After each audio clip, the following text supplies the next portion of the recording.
Welcome to Space Planning, Human Factors. Now, human factors is a subcategory of space planning.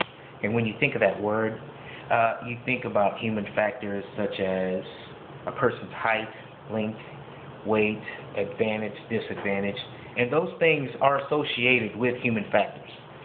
Now, the three key elements that we're going to look at here today is turnaround space, clearance, and accessibility.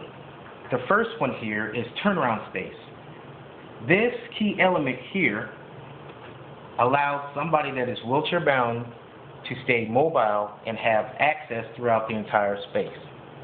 So when you look at a floor plan, and if you see this symbol here indicates that somebody will have enough room to have a radius of 5 feet, or a total of 60 inches, to turn around without any interruptions. So there's no coffee table here, and there's no chair here or a sofa over there that will actually interrupt that person from turning around. Complete access.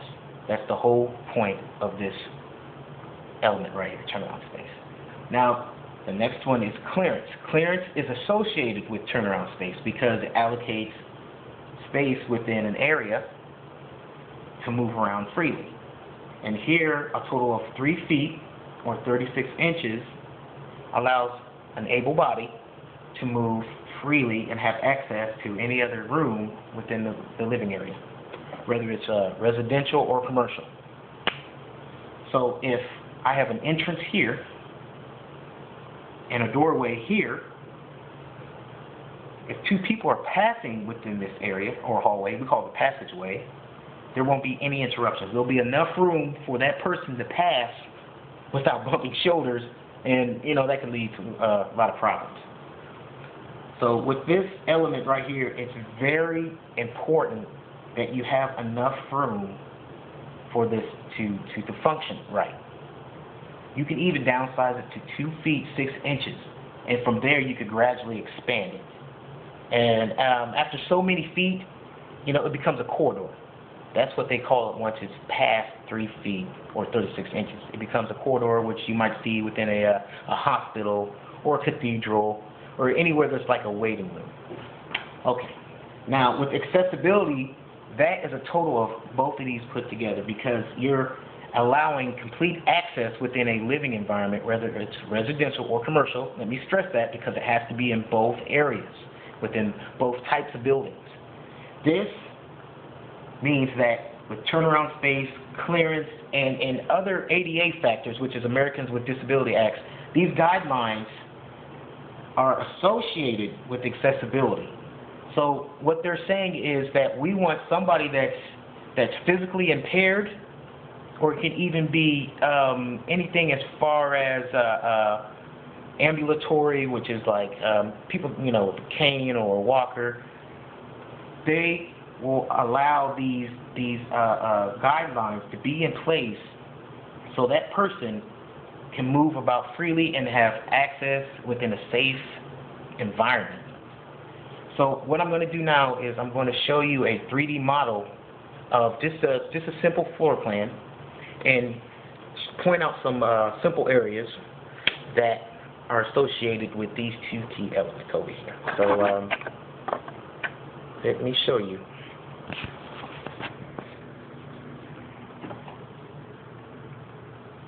Okay, what we have here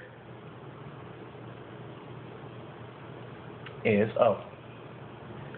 within this area, you want to make sure that the living room, the dining room, even the foyer, you even have your personal office, the kitchen, and the bedroom, along with the bathroom, all have enough space to move about freely. Now, some areas might not have enough room depending on the floor plan and the person that is staying there, because they might not be necessarily physically impaired or have any kind of disadvantages. So within the dining room, you have enough turnaround space to move freely. The living room, enough turnaround space to move freely. The kitchen area, enough turnaround space to move freely. And these arrows will indicate how these traffic lanes are associated with accessibility.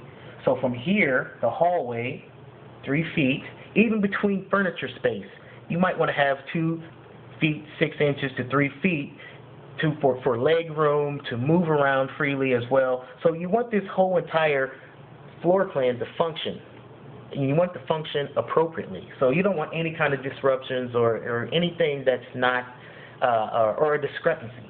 So as you move from room to room, kitchen, dining room, living room, foyer, even to your personal office, you have no interruptions at all.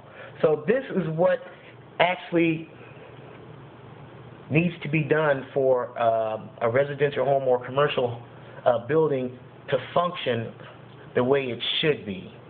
So if you take into consideration how we move about every day with people with disadvantages or impairments, we have to know that we share the same space with these people and they're no different from us.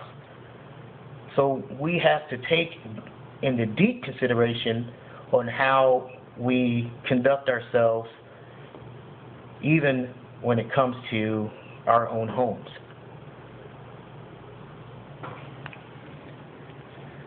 And I would like to conclude that as a part of my pursuit in my degree, I have family members that are deeply affected by buildings that are not completed appropriately, and they just don't have the proper necessities.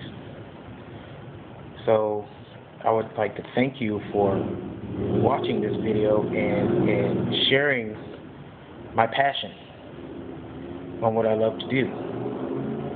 And thank you.